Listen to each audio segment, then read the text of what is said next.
Houthi लड़ाकों से परेशान इजरायल ने लेबनान के चरमपंथी संगठन हिजबुल्लाह से बातचीत की पेशकश कर दी। सऊदी अरब के न्यूज चैनल अल अरबिया के मुताबिक इजरायल हिजबुल्लाह के साथ समझौता करने के लिए तैयार है और ऐसे में यह माना जा रहा है कि लाल सागर में हूथी लड़ाकों का सामना कर रही इजरायल की सेना एक और जंग नहीं चाहती। पिछले 2 महीने से इजरायल लगातार हमास के खिलाफ गाजा में अपने ऑपरेशन को अंजाम दे रहा है, तो वहीं लाल सागर में हूथी लड़ाकों ने उसकी नाक में दम कर रखा है। मतलब इजरायल एक साथ 2 तरफ से घिरा है। इतना ही नहीं, हूथी लड़ाकों ने तो ये भी धमकी दे दी कि वो लाल सागर से किसी भी जहाज को गुजरने नहीं देंगे, क्योंकि हूथी लड़ाकों ने न सिर्फ इजरायल बल्कि अमेरिका, फ्रांस और दूसरे देशों के जहाजों को भी निशाना बनाया। और ऐसे में सबसे ज्यादा इजरायल पर खतरा मंडरा रहा है, क्योंकि इस बीच हिजबुल्लाह भी कोई कसर नहीं छोड़ रहा। असल में इजरायल का उत्तरी हिस्सा लेबनान से लगा है और वहाँ हिजबुल्लाह के लड़ाके इजरायल की सीमा से लगे इलाके में लगातार हमले कर रहे हैं और हिजबुल्लाह के हमलों से ये आशंका जताई जा रही है कि ये कहीं हमास की तरह ही खतरनाक न हो जाए। यानी हमास और हूथी लड़ाकों के बाद इजरायल हिजबुल्लाह से नहीं भिड़ना चाहता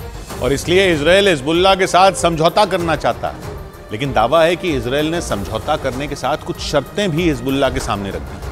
वहां के रक्षा मंत्री ने 2 टूक कह दिया कि यह समझौता तभी होगा जब लेबनान से लगने वाली इजरायल की सीमा पर हिजबुल्लाह के हमले रुकेंगे।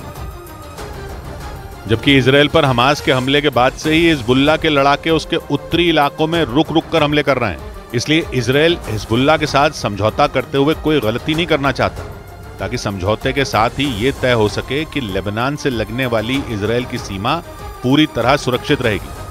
मतलब इजरायल के साथ होने वाले समझौते के बाद इजरायल के उत्तरी इलाके पर किसी तरह के हमले नहीं होंगे। न्यूज चैनल अल अरबिया के मुताबिक इजरायल ने न सिर्फ हिजबुल्लाह के साथ समझौते की पेशकश की, बल्कि अमेरिका के सामने भी यह मुद्दा उठाया और इसके बाद अमेरिका के विदेश मंत्री एंटनी ब्लिंकन ने दुनिया से अपील की कि हिजबुल्लाह पर इजरायल के खिलाफ कोई कार्रवाई न करने का दबाव बनाया जाए। और हिजबुल्लाह के साथ होने वाले समझौते की खबर सामने आने के बाद ये माना गया कि हूथी लड़ाकों के हमलों की वजह से ही इजरायल जंग में बैकफुट पर दिख रहा है, क्योंकि पिछले हफ्ते ही इजरायल के प्रधानमंत्री बेंजामिन नेतन्याहू ने यह ताल ठोकी थी कि अगर हिजबुल्लाह हमलों से नहीं रुका तो वो लेबनान की राजधानी बेरूत को भी गाजा बना देंगे।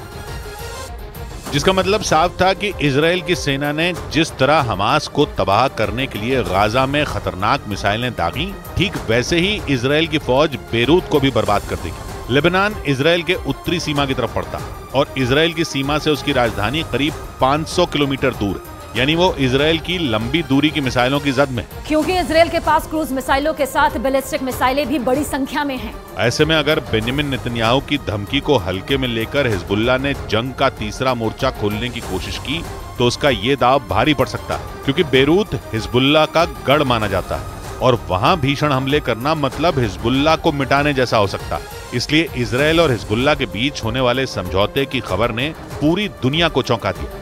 माना जा रहा है कि इजरायल एक तरफ हमास जबकि दूसरी तरफ हूथी लड़ाकों से निपटने में जुटा है, इसलिए वो हिजबुल्लाह के खिलाफ जंग छेड़ना नहीं चाहता।